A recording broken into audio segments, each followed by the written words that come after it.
টুসু বাউরির স্মৃতিকে স্মরণীয় করে রাখতে স্বাধীনতা দিবসের দিন খয়রাশোল ব্লকের তারাপুর গ্রামে স্থানীয় গ্রামবাসীদের উদ্যোগে অনুষ্ঠিত হলো এক দিনব্যাপী ফুটবল প্রতিযোগিতা। খেলাকে ঘিরে গ্রাম জুড়ে উৎসাহ ও উদ্দীপনা ছিল চোখে পড়ার মতো। এই প্রতিযোগিতায় বীরভূম, পশ্চিম বর্ধমান ও ঝাড়খণ্ডের মোট 8টি দল অংশগ্রহণ করে। দিনভর বিভিন্ন পর্যায়ের খেলার পর ফাইনালের মুখোমুখি হয় পশ্চিম বর্ধমান জেলার রামনগর ফুটবল দল ও শিবপুর ফুটবল দল। হাড্ডাহাড্ডি লড়াইয়ের শেষে 1-0 গোলে শিবপুরকে পরাজিত করে রামনগর ফুটবল দল চ্যাম্পিয়ন হয়। খেলা শেষে বিজয়ী ও বিজিত উভয় দলের হাতেই সুদৃশ্য ট্রফি তুলে দেওয়া হয়। ফুটবল টুর্নামেন্টের আয়োজন করেছিলাম এক মর্মান্তিক ঘটনার পরিপ্রেক্ষিতে।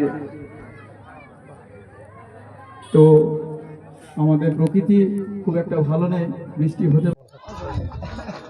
খয়রাশোল ব্লকের তারাপুর গ্রাম নাগরাকন্দা অঞ্চলের টুসু বাউরির স্মরণসভায় যে আমাদের খেলার আয়োজন করা হয়েছে, সেই খেলায় 8টা দল বর্ধমান, বীরভূম, ঝাড়খণ্ড রাজ্য সব দল অংশগ্রহণ করেছে। সেই খেলা এই স্মরণ স্মৃতি উপলক্ষে খেলাটা হচ্ছে। প্রত্যেকেই পরিবারের প্রতিটা মানুষ এই খেলার উদ্যোগের জন্য এগিয়ে এসেছে।